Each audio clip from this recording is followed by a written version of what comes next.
T'arrives dans un pays la première fois, c'est vrai que tu choisis un appart au début pour arriver, mais bon, tu fais ça un petit peu à la va-vite et puis ensuite tu t'installes pour de vrai. Donc c'est vrai qu'au début, t'es pas forcément bien logé. Moi, c'était mon cas. Donc voilà, mais il s'avère que j'ai démarré le boulot et 2 semaines après, bim, une nouvelle tombe.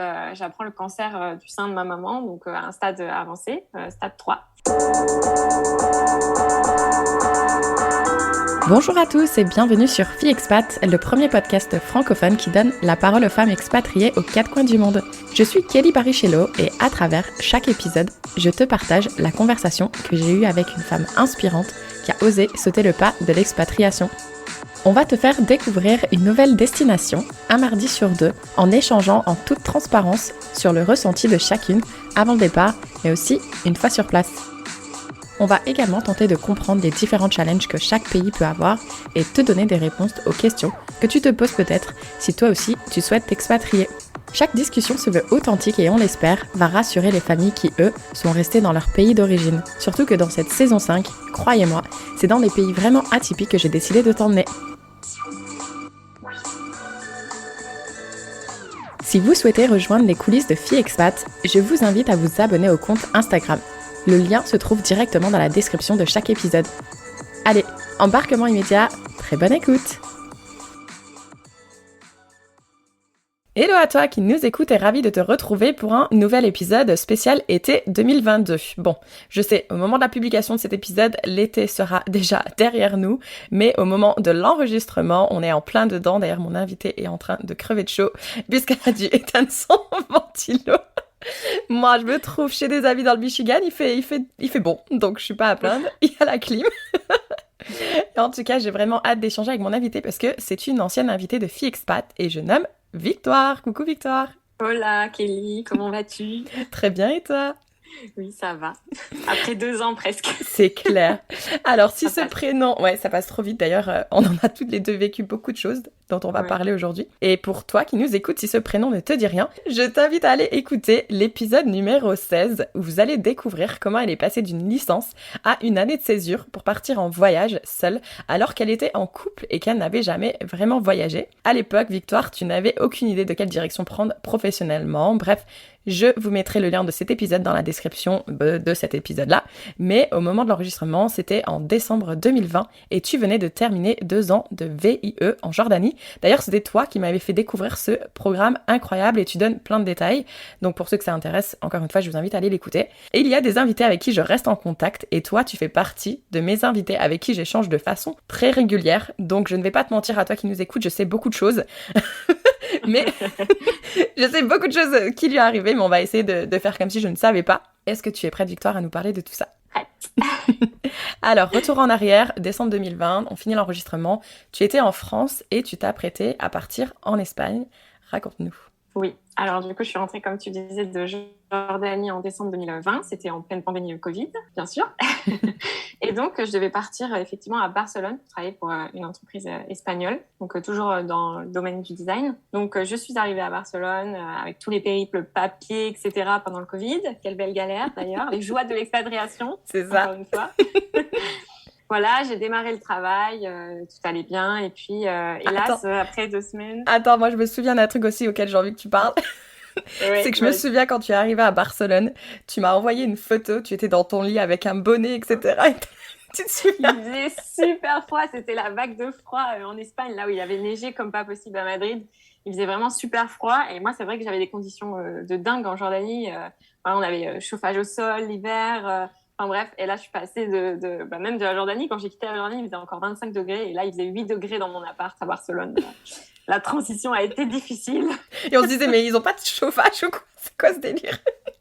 C'est ça, exactement. Et bon, quand tu arrives dans un pays la première fois, c'est vrai que tu choisis un appart au début pour arriver, mais bon, tu fais ça un petit peu à la va-vite et puis ensuite tu t'installes pour de vrai. Donc c'est vrai qu'au début, t'es pas forcément bien logé. Moi, c'était mon cas. Donc voilà, mais il s'avère que j'ai démarré le boulot et 2 semaines après, bim, une nouvelle tombe. J'apprends le cancer du sein de ma maman, donc à un stade avancé, stade 3. Et donc là, en tant qu'expatriée, t'as toujours cette question. En fait, t'imagines ces scénarios dans ta tête quand t'es expatriée. Hein. Même quand j'étais en Jordanie pendant le Covid, je me disais, mais si mes parents ils ont le Covid et ça se passe mal, comment je fais? Est-ce que je peux rentrer? Parce que l'aéroport était fermé à l'époque en Jordanie. Qu'est-ce que je fais? Comment je fais? Enfin bref. Et là, c'est vrai que ça y est, ça tombe sur moi. On me dit que ça n'arrive pas qu'aux autres. C'est la vérité. C'était mon tour. Je réfléchis pas en fait. Hein. Moi, en plus, je suis fille unique, comme tu le sais, donc c'est difficile. Tu sais que t'as ta maman qui doit se faire opérer de la tumeur, mon papa qui est tout seul. Je réfléchis pas en fait, je rentre. Sauf qu'à ce moment-là, c'est un petit peu compliqué, tu sais, les tests Covid, etc. Donc ça me retarde un peu. J'arrive quand même à rentrer en 3 jours. Et là, le pire cauchemar arrive pour moi. Je ne voulais pas du tout rentrer en France et je suis projetée dans le Nord-Pas-de-Calais chez mes parents. Voilà, le retour chez papa et maman, en plus dans des conditions un petit peu voilà, qui sont difficiles, on va dire, à faire face. Et puis ça peut paraître dérisoire dans ce qui t'arrive, mais aussi c'est en hiver, donc il pleut beaucoup dans le nord de la France à cette période-là, et donc ça aide pas à améliorer le moral de chacun, quoi. C'est ça, il fait gris, il fait gris. En plus, on peut pas aller voir ses proches à l'hôpital, Covid. On peut pas voir ses amis parce qu'on peut pas sortir de sa ville, Covid. Bref, enfin pour moi, toutes les pires conditions, en fait, elles étaient vraiment réunies. Et en plus, après, j'ai eu de la chance parce que tu vois, on dit toujours, dans les mauvaises choses, il y a aussi les choses positives. C'est-à-dire que je travaillais à Barcelone pour une entreprise depuis seulement 2 semaines et ils m'ont laissé repartir. Ils m'ont dit, moi, je leur ai pas trop laissé le choix. Je leur ai dit, écoutez, ma maman est malade, je rentre. Vous faites ce que vous voulez. Ils ont quand même fait le choix de poursuivre avec moi. Donc, j'ai eu cette chance-là. J'ai pu continuer à travailler. Ça m'a aussi porté, en fait, pendant tous ces moments-là, ces moments difficiles, d'avoir des gens en ligne, de rester la tête dans le travail. Et ça a beaucoup aidé. Et voilà, donc retour dans le Nord-Pas-de-Calais. Et après, bon, il y a eu plein d'autres choses qui se sont passées par la suite. Et comme on dit, après la pluie vient le beau temps. Voilà, je sais pas si tu veux que je continue. Si, écoute, continue. Chronologiquement, ce qui s'est passé. Mais bon, voilà. Donc, je reste 6 mois chez mes parents. En me disant qu'est-ce que je fais, est-ce qu'à un moment donné je rentre à Barcelone ou pas, mais je me sentais pas en fait. Ma maman était malade, on savait pas trop où on allait, combien de temps il lui restait, en fait on savait pas du tout à ce moment-là. Donc parce qu'on était quand même sur un stade 3 qui est un stade avancé pour le cancer du sein, tous les traitements, tu vois, la perte des cheveux, enfin tout est difficile à vivre. Mais bon, on est là parce qu'on est avec sa famille et en tant qu'expatrié, même si on aime partir, moi j'avais ce truc où je me dis j'ai tellement envie de partir, mais non je peux pas, il faut que je sois là pour ma mère. Tu sais quoi, parce que j'ai réécouté l'épisode qu'on a fait ensemble, et d'ailleurs, je voulais rebondir là-dessus parce que dans cet épisode, tu as dit « le seul frein, c'est moi ». Mais en fait, là, on se rend compte que dans la vie, c'est pas seulement nous le frein. Il peut y avoir d'autres éléments extérieurs. Moi, je suis aussi en train de le vivre en ce moment, qui n'est pas du tout relié à ce que toi, t'as vécu. Mais tu vois, au final, c'est vrai qu'on croit souvent quand on écoute tout ce qui est développement personnel, etc., on nous dit souvent « c'est nous, c'est nous, c'est nous ». Bah non, pas seulement, en fait, parce que là, quand même, dans la situation où tu te trouves, je pense que t'as fait le choix qu'il fallait faire. Du cœur. Voilà, exactement. Donc comme quoi, tu vois, c'est marrant. Enfin, marrant, non, c'est pas marrant, mais c'est fou comme des fois, un événement peut changer notre perspective des choses. Et d'ailleurs, c'est pour ça aussi que tu voulais repasser derrière le micro aujourd'hui pour justement dire, bah oui, j'ai vécu une chose à un moment donné, c'était comme ça, j'en ai parlé comme ça, mais les choses ont changé depuis. Donc d'ailleurs, je te remercie encore une fois de repasser derrière le micro. Donc je te laisse continuer, désolée. Non, pas de souci. Non, c'est vrai que là, en fait, la vie te remet face à tes priorités. Ça, c'est la vérité. Et je pense qu'aussi qu'en tant qu'expat, on peut faire face à ça pour plein de raisons. Ça peut être un ami, ça peut être des parents, ça peut être d'autres raisons aussi, je pense, qui te poussent à rentrer. Moi, en tout cas, c'était ma raison d'arrêter l'expatriation, entre guillemets, mais en disant je vais repartir. Je ne veux pas rester en France, je veux repartir. Bon, finalement, il s'avère que là, actuellement, je suis toujours en France. Donc... On en parlera. Vous allez savoir pourquoi, oui. Donc voilà, bref. Entre deux, en fait, j'étais toujours beaucoup active sur le sujet de la Jordanie, notamment via les groupes Facebook. Le tourisme reprenait un petit à petit. Et puis, les gens que j'ai gardés en contact, voilà, notamment quelqu'un avec qui j'ai échangé déjà sur la Jordanie, qui est jordanien et qui, lui, vivait en France pendant que moi, je vivais en Jordanie. Et donc, on échangeait, t'es dans mon pays, génial, nanana, etc. Et en fait, cette personne m'a recontactée. Et j'ai parlé du sujet de ma maman et il a été beaucoup touché. On a énormément échangé. Il s'avère que je devais être de passage à Lyon parce que j'allais à Barcelone pour le travail et je m'arrêtais à Lyon et on s'est rencontrés et finalement on est tombés amoureux. C'est trop mignon. Donc voilà, ouais. Et du coup j'ai décidé de déménager chez lui à Lyon. Ça s'est fait rapidement, mais c'est vrai que moi j'avais besoin aussi de changer d'air en fait. L'air du cancer, l'air du Nord-Pas-de-Calais. J'avais besoin de ce changement et je me sentais bien à ses côtés et aussi à Lyon. C'est vrai que Lyon c'est une ville qui m'a vraiment fait aimer la France, en fait. Je suis tombée amoureuse de cette ville. Moi, c'est vrai que j'avais jamais vécu ailleurs que dans le Nord-Pas-de-Calais en France. Et je pense aussi que quand, justement, on a vécu dans la même région où on n'est pas forcément attaché, ça nous pousse aussi à l'expatriation, alors qu'il y a plein d'autres belles régions en France où on peut se sentir bien. Moi, ça a été mon cas. Je me suis sentie bien ici. Voilà. Et donc, bref, je suis à Lyon, je suis bien, etc. Et hop, je repars en Jordanie. Donc à ce moment-là, tu travailles toujours pour cette entreprise en Espagne? Exactement. Okay. Oui, je travaille toujours pour cette entreprise. Et à un moment donné, mon copain a une opportunité en Jordanie, donc on décide de partir. On ne sait pas pour combien de temps, voilà. Il s'avère qu'on repart et là, ça n'a pas du tout été la même expérience pour moi que ce que j'ai vécu en VIE. Je vais essayer d'être claire sur le sujet, mais quand on part en VIE, et je pense que les VIE me comprendront, on est dans cette bulle un petit peu... cette bulle de bonheur et cette bulle qui nous protège de la réalité de la vie où on est tous ensemble, on a la communauté VIE, surtout nous en Jordanie, c'est une petite communauté française, donc on se connaît tous, on vit des super moments. Moi, j'ai développé mes grandes relations amicales en Jordanie et je me dis, je repars en Jordanie dans l'optique, la vie d'avant, la vie de VIE. Mm-hmm. Donc en VIE, t'es pris en charge, la société prend tout en charge, on te loge, on fait tout le côté administratif pour toi. Là, c'est différent. Je suis repartie en mode local. J'ai dû louer mon appartement, ça coûte cher, il fait froid en hiver parce que je suis arrivée en plein hiver en plus, en janvier. Et en fait, quand j'arrive, c'est la déception en fait. C'est vraiment, moi je m'attendais à revivre la vie d'avant et en fait pas du tout. Mm-hmm. Mes repères sont plus là, mes amis sont plus là, c'est plus le même boulot, je travaille plus en physique, je suis derrière mon ordinateur tous les jours. J'ai pas beaucoup de vie sociale parce que quand tu t'expatries en fait, comme je te disais, tu dois refaire tout à zéro. Mm-hmm. Tu recommences tout. Il faut se refaire des amis. Il faut se retrouver des points d'ancrage. C'est difficile, en fait. C'est vraiment... Et encore, toi, tu retournes dans un endroit que tu connaissais un tout petit peu. Exactement. Donc, tu avais quand même certains... même bien. Voilà, exactement. Ouais. Donc, imagine quelqu'un qui arrive et qui ne connaît absolument rien. Et qui arrive seul. C'est ça. Et je pense que l'expatriation, en fait, quand tu le fais tout seul, quand tu n'es pas sponsorisé par une entreprise, elle est beaucoup plus difficile. Et c'est un parcours beaucoup plus compliqué que quand tu es VIE ou sponsorisé. Et ça, je m'en suis rendu compte. Mm-hmm. Et au final, à la fin de ce séjour qui a duré quand même presque 5 mois, je suis partie, j'étais contente de partir. C'était un soulagement. Alors, je suis contente d'y être allée parce qu'à la fois, j'ai rencontré ma belle famille et j'aurais jamais développé ces liens-là avec eux si j'étais pas partie autant de temps, je pense. Donc, ça a été génial de ce côté-là. Mais à la fois, parce que oui, mon copain est jordanien, comme j'ai précisé avant. Voilà. Mais à la fois, ça a été pour moi très difficile. J'ai vécu la Jordanie complètement autrement. Alors, j'aime toujours autant ce pays. C'est un pays qui a beaucoup de choses à offrir. C'est un magnifique pays. Mais je n'étais plus prête à l'expatriation à ce moment-là. Mm-hmm. Parce que ma maman était malade. Donc, je pensais souvent à ma maman. Mm-hmm. J'avais moi-même des gros problèmes de santé. Je devais absolument me faire... pas opérer, mais en tout cas checker au niveau de mes problèmes de santé. Et tu retrouves pas la même chose. En fait, en France, tu as cette sécurité, tu as ce confort que tu connais, tu te sens bien, tu vois. Mm-hmm. Et moi, j'avais besoin de ça à ce moment-là aussi, parce qu'il y a eu l'après-cancer, l'après-Covid, c'est une période très difficile. Et j'avais besoin de mes repères. Et là, je les savais plus. Donc, je l'ai très, très mal vécu et ça a été un soulagement pour moi de revenir en France. Et c'est aussi ce que j'ai envie de mettre en avant, c'est que du coup, durant ce deuxième séjour en Jordanie, j'ai eu l'occasion de me rendre compte de la beauté de la France. De la beauté, déjà, on a beaucoup de paysages, c'est magnifique, c'est un beau pays. Ça, je pense que tout le monde est d'accord et tout le monde le sait, mais c'est important de le redire. Et surtout, je me suis rendu compte que parfois, en tant que Français, on occulte la beauté générale de la France. C'est-à-dire, on va toujours voir les aspects négatifs de la mentalité. Moi, je trouve que plein de fois, quand je sors dans la rue, je rencontre des personnes géniales, ouvertes, qui sont prêtes à discuter, qui veulent t'aider, qui sont souriantes, voilà, il y a toujours des cons, hein, on va se mentir, désolé du mot. Il y en a partout. Mais ce qui est bien, c'est que tu peux te rendre compte en t'expatriant qu'il y en a dans tous les pays des cons, tu vois. C'est pas juste la France, la mentalité, elle est pourrie. Non, il y en a partout, tu vois. C'est à toi aussi à t'ouvrir à la positivité des gens et à avoir un comportement positif pour recevoir un comportement positif en échange. C'est sûr que si tu fais la tronche, en retour, les gens, ils vont pas vouloir te sourire. C'est ce que j'allais dire. Toi, t'es une nana qui est quand même très solaire. Enfin, t'es pétillante. Ça attire. Ça attire. Enfin, si tu t'étais là à tirer la tronche, etc. Bien sûr. Mais, enfin, ce que je trouve intéressant dans ce que tu dis, parce que là, les gens qui écoutent, ils doivent se dire, Kelly, je comprends pas. Tu parles toujours d'expatriation, tu mets en avant l'expatriation. Et là, t'es en train de nous dire que finalement, la France, c'est bien.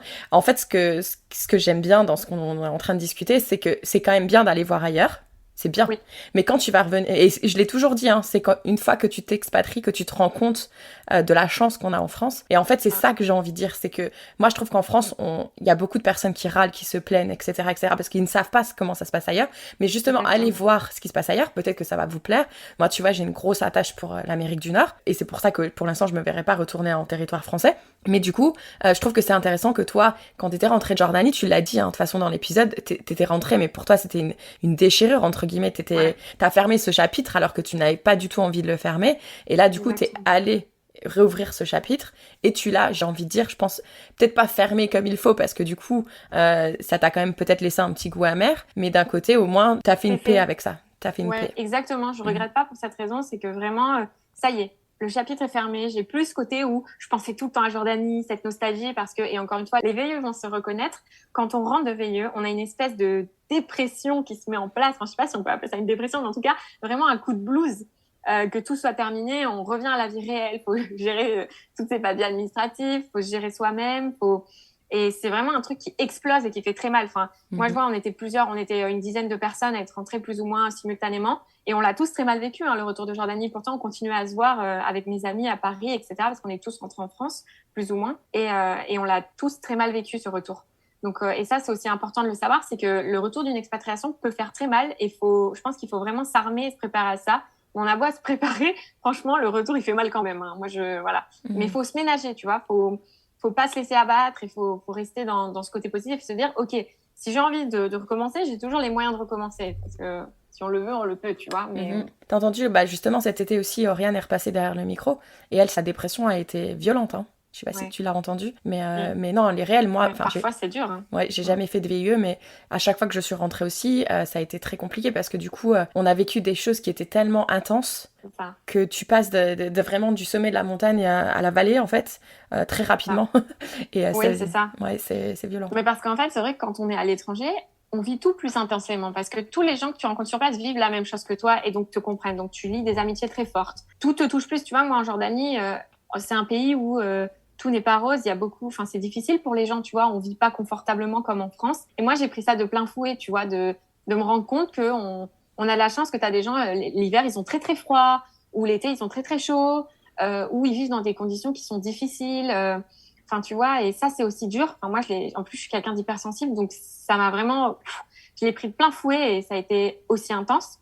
Mais il y a plein de choses qu'on vit intensément et aussi, tu sais, quand tu es à l'étranger, vu que c'est pas ta langue, enfin, moi, je parlais pas l'arabe, je comprenais un petit peu, mais voilà, c'est très limite. Donc, en fait, les discussions, t'entends pas les gens qui se plaignent, t'entends pas, tu vois, les côtés négatifs de la vie parce que tu comprends pas la langue et tu t'isoles un peu, tu vois, dans ces moments-là. Du coup, tout est positif, tout est beau, tout est rose. Mais non, en fait, en réalité, je pense que ça dépend. Les expériences d'expatriation peuvent être bien différentes. Non, mais c'est clair, parce que tu vois, moi là, c'est pour ça que j'adore aussi l'Amérique du Nord, parce que, tu vois, je leur disais à mes potes encore là, avec qui je vis en ce moment, ils sont tout le temps contents, en fait. Ils sont tout le temps, tout est beau, tout est rose. Enfin, tu vois, ils ont quand même une positive attitude qui est assez impressionnante. Mais encore une fois, ça dépend. C'est mes amis, pas pour rien, j'imagine. Parce que justement, j'aime ce côté-là et que j'avais besoin de ça. Justement, j'ai besoin d'être entourée de personnes qui sont dans ce mindset-là parce que sinon c'est trop compliqué. Enfin, quand on travaille tout le temps derrière son ordinateur comme ça, le peu de personnes qu'on croise, on a envie que ce soit des discours positifs et qui nous aident, qui nous portent vers le haut, en fait. Bien sûr, c'est hyper important. Et enfin, moi, je m'en suis rendu compte comment, tu sais, quand tu vis des moments difficiles, le principal, c'est d'être entouré. Et moi, à ce moment-là, j'étais contente de vivre ce moment-là en France. Pourquoi? Parce que tous mes amis étaient en France. Donc forcément, ça aide. Peut-être que si j'avais été au début de mon expatriation à Barcelone, j'aurais pas pu le vivre non plus parce que je connaissais personne. J'avais pas encore rencontré du monde. C'est aussi pour ça que la question s'est pas posée pour moi de rentrer, dans le sens où je connaissais encore personne. J'étais aux prémices de ma vie à Barcelone. Et donc, je connaissais personne. Donc, quand tu traverses une période très difficile de ta vie, mais qu'en plus tu es seule dans un pays où tu connais pas, tu parles pas la langue, parce que moi je ne parlais pas espagnol, franchement, c'est difficile. Donc, et à aucun moment tu t'es posé la question justement, est-ce que tu allais retourner en Espagne? Si, je me la suis posé la question, et puis les choses ont fait que j'ai rencontré mon copain. Je me suis sentie bien à Lyon, et après j'avais plus du tout envie de repartir. Je me la suis posé la question, mais au bout de, on va dire 8 mois, j'avais plus du tout envie de repartir. La question se posait pas, et c'est aussi pour ça qu'aujourd'hui c'est terminé avec cette entreprise-là, parce que bon, il fallu rentrer en Espagne. À un moment donné, on m'a demandé de revenir au bureau. Moi, j'ai dit que je ne voulais pas revenir et que c'était un choix personnel, et voilà. Et je pourrais retourner en Espagne, parce qu'en réalité, que tu fasses Barcelone, le Nord-Pas-de-Calais ou Lyon, Nord-Pas-de-Calais, c'est kiff-kiff, mais en fait, je me sens bien en France. Jamais j'aurais cru le dire, parce que moi, c'était un pays, je me voyais pas du tout rester en France, je me voyais faire ma vie à l'étranger. C'est ce que j'allais dire, c'est ce que tu dis dans ton dernier témoignage, c'est que pour toi, tu dis, moi j'ai envie de repartir, j'ai envie de vivre ailleurs. Tu disais même, si j'écoutais la mentalité française, je me serais arrêtée sur beaucoup de choses, alors que maintenant, tu vois que finalement, tu peux être en France, être entourée de bonnes personnes qui ne te mettent pas de mur ou qui ne te mettent pas de frein, etc. Exactement, je pense que c'est important de t'entourer de gens à peu près comme toi, ou en tout cas qui ont un mindset positif, comme on le disait, c'est hyper important, parce que sinon c'est difficile d'avancer avec des gens qui sont qui remue du noir autour de toi, ça c'est sûr. Et en fait, j'ai pris goût à la France. Je pense qu'on peut le dire comme ça. J'ai pris goût à la France. Pourquoi? Parce que malgré tout, en France, demain, tu trouves un travail en France, tu travailles 35 heures ou 40 heures, mais en ayant des RTT. La vie est douce, malgré tout. On a le temps, tu vois. On travaille, mais on a le temps en dehors du travail. On a des week-ends, on a des vacances. Parce que moi, j'ai travaillé à Barcelone avec les conditions de l'Espagne. Et pourtant, c'est l'Espagne, donc c'est déjà pas mal. Les conditions sont quand même pas les mêmes que la France, malgré tout, tu vois. Il y a plein de choses que je pourrais mettre en avant sur la France. La beauté des paysages, la beauté des gens, même parce que les gens sont aussi très agréables. Ça dépend peut-être où tu vis, ça dépend des expériences, ça dépend comment tu les abordes, encore une fois. Mais malgré tout, c'est ça. On est au milieu de l'Europe et même au milieu du monde. Donc, moi, je vais pas m'arrêter de voyager. Je m'arrête de m'expatrier et je m'arrête pas de voyager. Donc, la France, c'est parfait pour ça. Tu peux aller partout, tu vois. Depuis, on est allé en Jordanie. Mais regarde, par exemple, là, c'était le week-end du 15 août. J'ai passé 3 jours à Paris. Mais quelle beauté, quelle belle ville, quel beau pays. On a un patrimoine incroyable. Et quand tu ouvres les yeux sur la France, où tu commences à l'apprécier parce que tu ouvres les yeux sur ton pays, mais tu dis waouh, mais quelle chance on a d'être français, quelle chance on a d'être en France. Il y a tellement d'étrangers qui veulent atteindre ce rêve, tu vois, rien que de voyager la France. Quand tu ouvres les yeux, on a une chance incroyable, tu vois. Ok, il y a plein d'aspects négatifs. Pas dire que c'est tout beau tout rose. Il y a toujours des aspects négatifs, positifs. Comme dans tous les pays, c'est comme ça, tu vois. Et Exactement. moi, en fin de compte, j'ai trouvé ma balance ici, en fait. Tu vois. Et je me sens vraiment bien, en fin de compte, ici. Et comme je te disais aussi avant, c'est que quand quelqu'un tombe malade dans ta famille, tu prends aussi conscience de ça. C'est que si ma maman, elle était par exemple dans un autre pays, je vais pas en citer parce que je connais les pays, mais elle aurait peut-être été moins bien soignée. Elle serait peut-être plus là aujourd'hui, tu vois. La France fait qu'on est très bien pris en charge côté santé. Et pour moi, aujourd'hui, c'est important.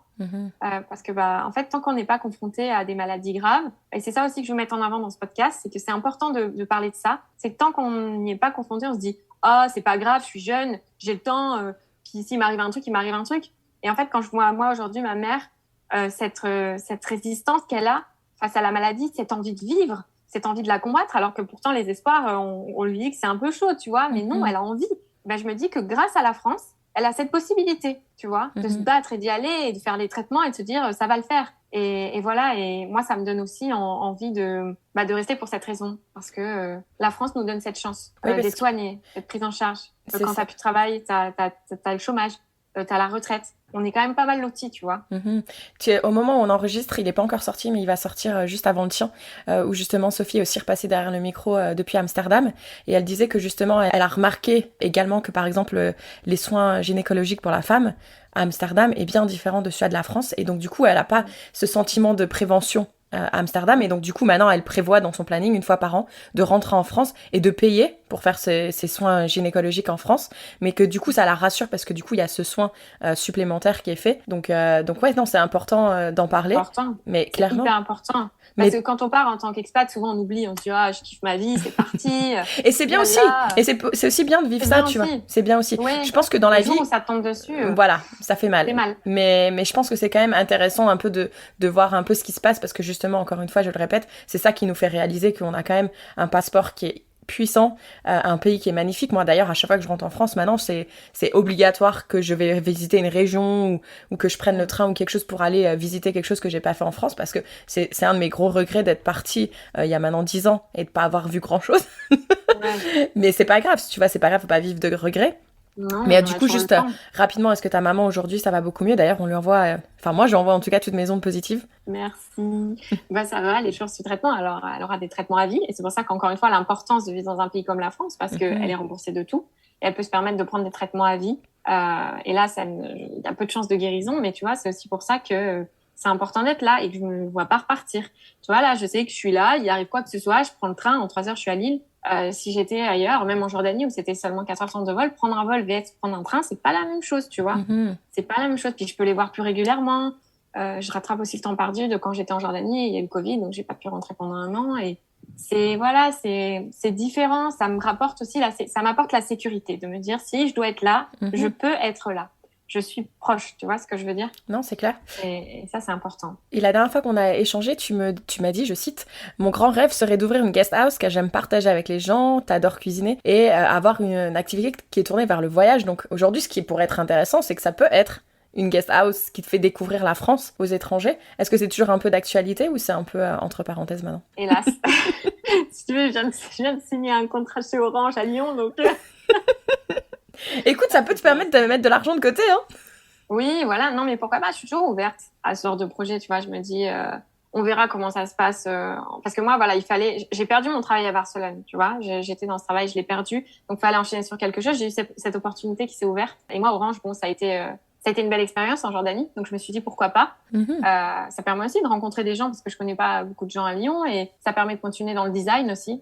Voilà. Après, oui, j'aime les gens et c'est ça qui me manque. Mais tu vois, aussi après la pandémie, c'est là que je me rends compte de l'importance des liens sociaux. Et déjà, là, retourner au bureau, parce que j'étais en full télétravail, retourner au bureau, déjà, ça va être chouette. Ça va déjà m'apporter quelque chose en plus. Et après, je suis pas fermée à des projets peut-être plus tard, mais je t'avoue que le cancer de ma maman, encore une fois, ça a beaucoup bouleversé ma vie. Et je me dis, c'est important d'avoir du temps pour sa famille. C'est important d'avoir du temps pour soi. C'est important de profiter de la vie. Et, tu vois, quand t'es salarié aussi, t'as ce côté où t'es pas angoissé. Tu vois, tu pars en week-end, tu coupes tout. C'est terminé, tu coupes tout. T'as ton week-end, tu profites. Moi, je suis quelqu'un qui pense beaucoup, qui réfléchit beaucoup. Mon cerveau, il s'arrête jamais. Et donc, le fait de pouvoir aussi couper quand t'es employé, c'est important. Je pense que si demain, j'avais mon propre business, je m'arrêterai jamais. Au bout d'un moment aussi, la santé, et ça, je l'ai appris avec ma maman, c'est que le stress agit beaucoup sur ta santé. Mais oui. Et plus t'es stressé, et plus t'as des risques au niveau de ta santé. Et donc, je pense que là, pour l'instant, j'ai besoin de, encore une fois, me poser, de profiter, de respirer. Et peut-être que plus tard, quand j'en aurai marre de faire du design, je me relancerai dans quelque chose, tu vois. Mais là, dans l'immédiat, je vais déjà commencer cette nouvelle expérience professionnelle et ensuite on verra ce que la vie nous réserve. Hein.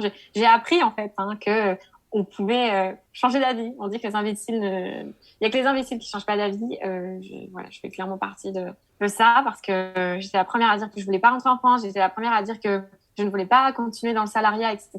Et au final, je fais tout l'inverse de ce que j'avais dit. Donc, tu vois. Mais tu sais, il y en a plein de mes invités qui le disent. En fait, la raison pour laquelle, certaines de mes invités, elles le disent. Moi, j'ai envie de promouvoir l'expatriation parce que si tu veux rentrer, tu peux rentrer. Bien sûr. Il y a possibilité. Voilà, t'es responsable. Ouais. On s'en fout de ce que pensent les autres. On s'en fout que ta vie, elle change. En fait, c'est vrai que souvent, on porte beaucoup d'importance au regard des autres. Tu vas, t'es parti 5 mois en Jordanie, tu rentres déjà. Mais on s'en fout, en fait. Ouais, t'as été tenter une aventure et puis voilà. Tu sais que j'y ai beaucoup pensé à un moment donné. Tu sais, dans mon cerveau, je m'étais tellement créé ce rêve d'expatriation et le fait que l'expatriation te donne aussi un statut un peu spécial. Tu vois, c'est vrai. Quand tu dis aux gens, ah, je vis là, tu regardes, waouh, incroyable. Et je me disais, ah ouais, mais putain, je rentre, tu vois, c'est pas un échec, mais un peu quand même. Tu vois, personnellement, c'était un peu pas comme un échec, mais comme un truc. Je me dis, ah, tu voulais faire ça, puis finalement, tu le fais pas. Et je me disais, bon, bah, les gens vont se dire, ah, elle rentre en France, t'as vu. Mais en fait, au final, le regard des autres, on s'en fiche parce que si tu te sens bien quelque part, et ça, tu t'en rends vite compte, bah, c'est le principal. Ok, t'es en France, c'était pas le plan, mais si tu es heureuse en France, ben, tant mieux, reste-y, tu vois, on s'en fiche. Et puis, comme tu disais, quand tu pars en expatriation, tu peux toujours revenir. Mais à l'inverse, si tu rentres en France, tu peux toujours repartir. Exactement. Rien ne t'en empêche, tu vois. En fait, on n'est pas des arbres. Comme on dit, on peut bouger. Voilà, on a des jambes, on a la chance d'avoir un passeport qui nous permet de partir à peu près partout. Si tu veux juste voyager, voyage, mais si tu veux t'expatrier, expatrie-toi et fais ce que tu veux. Tu vois. Exactement. Et je pense que c'est valable pour tout le monde, mais aussi quand on a des maladies, parce que tu vois, moi avec ma maman, je me suis rendu compte aussi que tout était possible. Que si on a envie de le faire, si on a envie de se battre, si on a envie, tout est possible. Mais ne vous arrêtez pas à ah oui, qu'est-ce qu'on va penser ou ah oui, mais je peux pas le faire. Ah oui, mais en fait, c'était pas mes plans. On s'en fiche. Même si c'était pas tes plans, c'est pas grave. Fais-le si c'est ce qui te rend heureuse sur le moment. Fais-le, en fait. Heureux ou heureuse. Mais voilà. En fait, il faut apprendre à s'écouter, à savoir ce qui nous épanouit sur le moment T et accepter le fait que peut-être ce qui t'épanouit aujourd'hui ne t'épanouirait pas demain. Et c'est OK parce qu'on grandit, on évolue et on devient, on n'est plus les mêmes personnes. Et c'est justement ça qui est beau dans la vie. C'est si on restait toujours la même personne, ça serait pas drôle. C'est clair. Ah non, mais ça, c'est sûr. Et moi, je pense que depuis notre dernier... Je me souviens quand on a fait le podcast, le premier sur la journée, j'étais tout feu, tout flamme, à fond, tu vois, un peu comme ça. Et puis, je me suis vachement posée, assagie. Voilà, c'est vrai que j'ai beaucoup évolué sur ce domaine-là parce que les dures épreuves de la vie aussi te forgent et t'apprennent. Et à la fois, ce cancer, et je le dis, hein, ça a été le pire truc de ma vie, mais la meilleure chose aussi parce que après la pluie vient le beau temps, ça a resserré mes liens avec ma famille, ça m'a ouvert les yeux aussi sur le fait que j'étais peut-être pas forcément faite pour l'expatriation pure et dure, sans le sponsor professionnel, tu vois. C'est semé d'embûches, faut être fort, faut être accroché, faut avoir la volonté aussi, parce que c'est pas forcément toujours facile. J'ai rencontré mon copain, voilà, j'ai une opportunité professionnelle qui me donne vraiment envie. Donc voilà, et je pense que c'est pareil dans l'expatriation. Quand il t'arrive plein de conneries, plein de problèmes en expatriation, bah dis-toi que c'est pas grave. Après la pluie vient le beau temps et t'auras plein de choses merveilleuses ensuite. Tu vois, faut pas lâcher en fait. C'est juste ça. Restez fort. C'est hyper important. Ouais. Et sinon, je voulais dire aussi que oui. Dernière chose très importante. En fait, j'ai repris goût à la France, mes goûts, le goût gustatif, tu vois, le fromage, tout ça. Et en fait, quand je suis partie en Jordanie, là, les 5 mois, mais je l'ai hyper mal vécu pour ça aussi, tu vois. Ne pas trouver ma crème fraîche au supermarché. Alors qu'avant, c'était pas un problème. Pendant mes 2 ans de VIE, je l'ai plutôt bien vécu.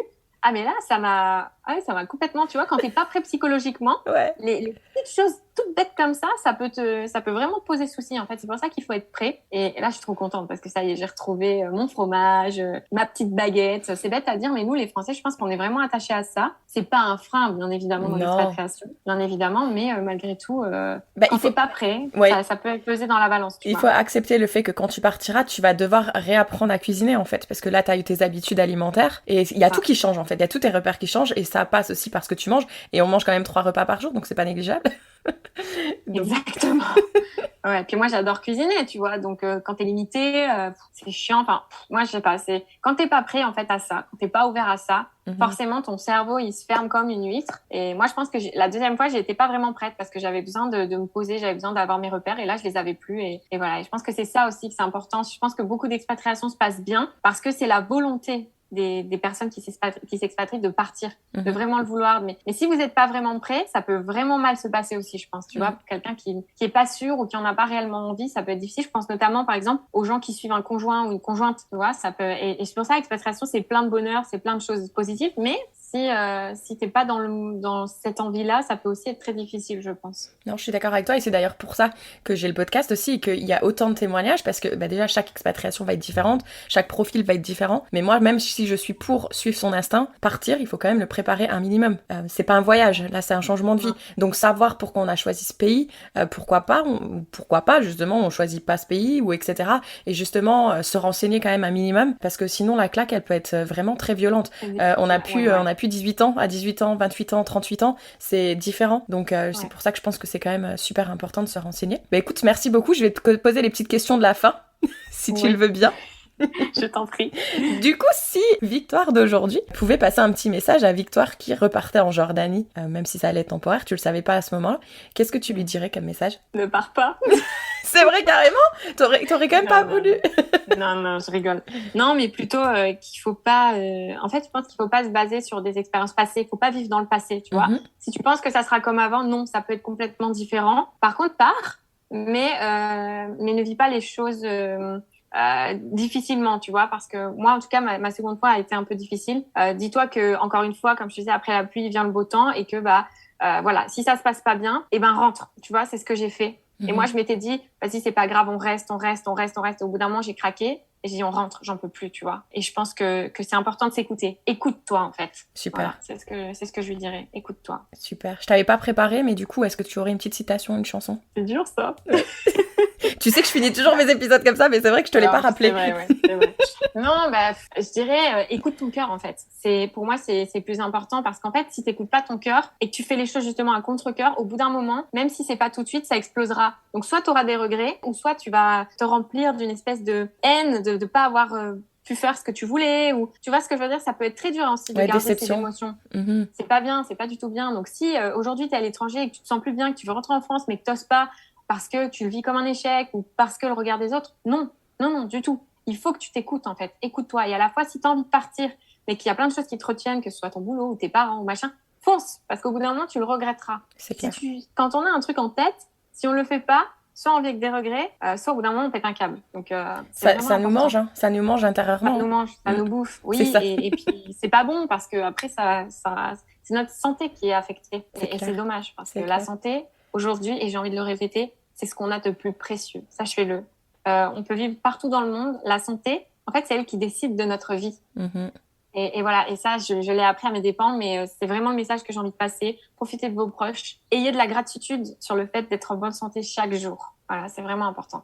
C'est très beau. Merci beaucoup, Victoire. Et puis... Merci à toi. C'est toujours un plaisir. On reste en contact. Ça oui, évidemment. Bon, je pense qu'à mon avis, d'ici là, j'espère que dans 2 ans, il ne sera pas passé autant de choses folles, tu vois. J'ai déjà hâte de découvrir tout ça. On verra. La vie peut être vraiment surprenante, donc on verra. C'est clair. À très vite. Merci. Ciao, ciao. Merci de nous avoir écoutés jusqu'au bout. Si cet épisode t'a plu, surtout, n'hésite pas à nous laisser 5 étoiles. À très vite.